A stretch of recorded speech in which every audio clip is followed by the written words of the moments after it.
ಗೃಹಲಕ್ಷ್ಮಿ ಯೋಜನೆಯಲ್ಲಿ ಎಲ್ಲ ಕಡೆ ಧಾರ್ಮಿಕ ಕೇಂದ್ರಗಳಲ್ಲಿ ಹಣ ಹೆಚ್ಚಿಗೆ ಆಗ್ತಾ ಇದೆ.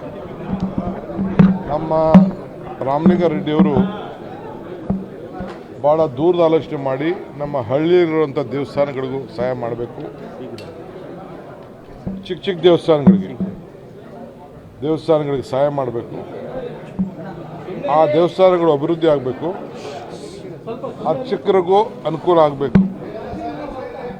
ಈ ಅರ್ಚಕರ ಕೆಲಸ ನಮಗೇನು ಕೆಲವು ವಿಚಾರಗಳನ್ನು ಭಕ್ತಾದಿಗಳಿಗೆ ದೇವಸ್ಥಾನಕ್ಕೆ ದೇವರಿಗೂ ಭಕ್ತನಿಗೂ ಭಗವಂತನಿಗೂ ಮಧ್ಯಸ್ಥಿಕೆ ನಿಂತ್ಕೊಂಡು ಪ್ರಾರ್ಥನೆ ಮಾಡೋಂಥ ಕೆಲಸ ಅವರು ಮಾಡ್ತಾರೆ. ಪ್ರಯತ್ನ ವಿಫಲ ಆಗ್ಬೋದು, ಪ್ರಾರ್ಥನೆ ವಿಫಲ ಆಗೋದಿಲ್ಲ. ಇದು ನನ್ನ ನಂಬಿಕೆ. ಸೊ ಅರ್ಚಕಸ್ಯ ಪ್ರಭಾವಿನ ಶಿಲಾದ್ಭೂತಿಸಿ ಅಂತಾರೆ. ಸೊ ಅರ್ಚಕರಿಗೆಲ್ಲ ಸಹಾಯ ಮಾಡಬೇಕು ಅನ್ನೋ ದೃಷ್ಟಿಯಿಂದ ಈ ಬಿಲ್ಲನ್ನು ಚಿಕ್ಕ ಚಿಕ್ಕ ದೇವಸ್ಥಾನಗಳಿಗೆ, ಹಳ್ಳಿಲಿರುವಂಥ ದೇವಸ್ಥಾನಗಳಿಗೆ, ಗ್ರಾಮೀಣ ಪ್ರದೇಶದಲ್ಲಿರುವಂಥ ದೇವಸ್ಥಾನಗಳಿಗೆ ಒಳ್ಳೆಯದಾಗಬೇಕು ಅಂಥೇಳಿ ಇದನ್ನು ತಂದಿದ್ದಾರೆ. ಇದನ್ನು ಎರಡು ಪಾರ್ಟಿಯವರು ವಿರೋಧ ಮಾಡಿ ಇದನ್ನು ಬೆಳೆಸಿದ್ದಾರೆ. ಆದರೆ ಅದರ ಭಾವನೆ ಅರ್ಥ ಆಗ್ತದೆ. ಅಂದರೆ ಹಳ್ಳಿಲಿರೋ ದೇವಸ್ಥಾನಕ್ಕೂ ಅವ್ರಿಗೆ ಹಳ್ಳಿ ಇರೋ ದೇವರಲ್ವೇ, ಹಳ್ಳಿಲಿರೋ ದೇವರಲ್ವೇ. ನಾವು ಊರಿಗೆ ಹೋದ ತಕ್ಷಣ ಗ್ರಾಮ ದೇವತೆ ಯಾವುದು ಅಂತ ನೋಡ್ತೀವಿ. ಬಸವಣ್ಣ ಇರ್ಬೋದು, ಮಾರಮ್ಮ ಇರ್ಬೋದು, ಕೆಂಕೇರಮ್ಮ ಇರ್ಬೋದು, ಯಾವುದೇ ಹಳ್ಳಿ ದೇವಸ್ಥಾನ ಎಲ್ಲ ಕೂಡ ನಾವೆಲ್ಲ ನೋಡ್ತೀವಿ. ಅಂಥ ದೇವಸ್ಥಾನಗಳಿಗೆ ಏನೋ ಒಂದು ಸಣ್ಣ ಜೀರ್ಣೋದ್ಧಾರ ಮಾಡೋಂಥ ಕೆಲಸ, ಅರ್ಚಕರಿಗೆ ಒಳ್ಳೆಯದಾಗೋಂಥ ಕೆಲಸ ಮಾಡಿದ್ರೆ, ಇವರು ಈ ರೀತಿ BJPಯವರು ಮಾತು ಒಂದು ಕೃತಿ ಒಂದು, ಅವರೇ ಈ ಧರ್ಮ ದೇವಸ್ಥಾನಗಳಿಗೆ ದೊಡ್ಡ ವಿರೋಧಿಗಳು ಅನ್ನೋದನ್ನು ಇವತ್ತು ಸಾಬೀತು ಮಾಡ್ಕೊಂಡಿದ್ದಾರೆ. ಸೊ ಅವರು ರಾಜಕಾರಣ ಮಾಡ್ತಾ ಇದ್ದಾರೆ. ಆದರೆ ಯಾರು ಕೂಡ ತಪ್ಪಿಸ್ಲಿಕ್ಕೆ ಸಾಧ್ಯ ಇಲ್ಲ. 3 ತಿಂಗಳಾದಮೇಲೆ ನಮ್ಮದು ಮೆಜಾರಿಟಿ ಬರ್ತದೆ.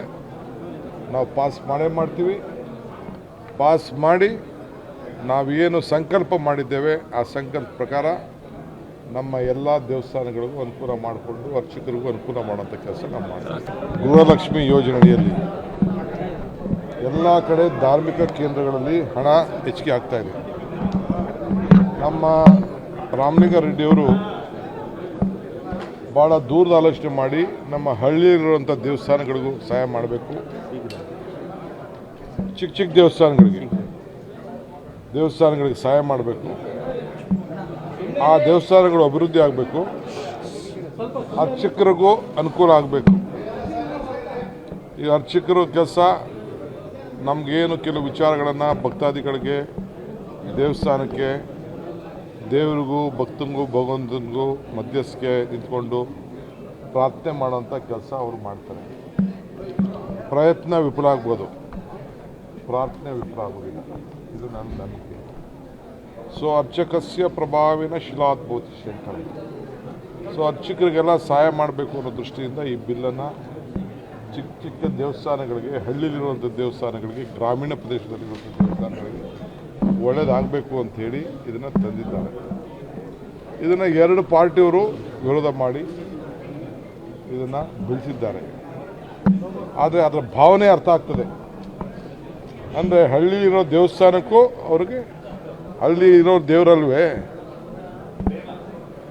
ಹಳ್ಳಿಲಿರೋ ದೇವರಲ್ವೇ. ನಾವು ಊರಿಗೆ ಹೋದ ತಕ್ಷಣ ಗ್ರಾಮ ದೇವತೆ ಯಾವುದು ಅಂತ ನೋಡ್ತೀವಿ. ಬಸವಣ್ಣ ಇರ್ಬೋದು, ಮಾರಮ್ಮ ಇರ್ಬೋದು, ಕೆಂಕೇರಮ್ಮ ಇರ್ಬೋದು, ಯಾವುದೇ ಹಳ್ಳಿ ದೇವಸ್ಥಾನ ಎಲ್ಲ ಕೂಡ ನಾವೆಲ್ಲ ನೋಡ್ತೀವಿ.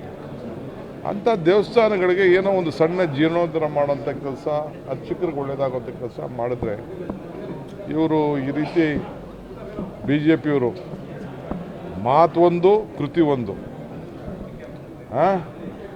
ಅವರೇ ಈ ಧರ್ಮ ದೇವಸ್ಥಾನಗಳಿಗೆ ದೊಡ್ಡ ವಿರೋಧಿಗಳು ಅನ್ನೋದನ್ನು ಇವತ್ತು ಸಾಬೀತು ಮಾಡ್ಕೊಂಡಿದ್ದಾರೆ. ಸೊ ಅವರು ರಾಜಕಾರಣ ಮಾಡ್ತಾ ಇದ್ದಾರೆ. ಆದರೆ ಯಾರು ಕೂಡ ತಪ್ಪಿಸ್ಲಿಕ್ಕೆ ಸಾಧ್ಯ ಇಲ್ಲ. 3 ತಿಂಗಳಾದಮೇಲೆ ನಮ್ಮದು ಮೆಜಾರಿಟಿ ಬರ್ತದೆ. ನಾವು ಪಾಸ್ ಮಾಡೇ ಮಾಡ್ತೀವಿ. ಪಾಸ್ ಮಾಡಿ ನಾವೇನು ಸಂಕಲ್ಪ ಮಾಡಿದ್ದೇವೆ ಆ ಸಂಕಲ್ಪ ಪ್ರಕಾರ ನಮ್ಮ ಎಲ್ಲ ದೇವಸ್ಥಾನಗಳಿಗೂ ಅನುಕೂಲ ಮಾಡಿಕೊಂಡು ಅರ್ಚಕರಿಗೂ ಅನುಕೂಲ ಮಾಡೋಂಥ ಕೆಲಸ ನಾವು ಮಾಡ್ತೀವಿ. ಅನುಕ್ಷಣದ ಸುದ್ದಿಗಳಿಗಾಗಿ ವಿಸ್ತಾರ ನ್ಯೂಸ್ ಯೂಟ್ಯೂಬ್ ಚಾನೆಲ್ ಸಬ್ಸ್ಕ್ರೈಬ್ ಮಾಡಿ. ಹೊಸ ಸುದ್ದಿಗಳ ನೋಟಿಫಿಕೇಶನ್ಗಾಗಿ ಬೆಲ್ ಐಕಾನ್ ಕ್ಲಿಕ್ ಮಾಡಿ. ಲೇಟೆಸ್ಟ್ ಅಪ್ಡೇಟ್ಸ್ಗಾಗಿ www.vistaranews.com ವೆಬ್ಸೈಟ್ಗೆ ವಿಸಿಟ್ ಮಾಡಿ. ಅಂಗೈಯಲ್ಲೇ ಜಗತ್ತಿನ ಸುದ್ದಿ ತಿಳಿಯಲು ವಿಸ್ತಾರ ನ್ಯೂಸ್ ಕನ್ನಡ ಆಪ್ ಡೌನ್ಲೋಡ್ ಮಾಡಿ.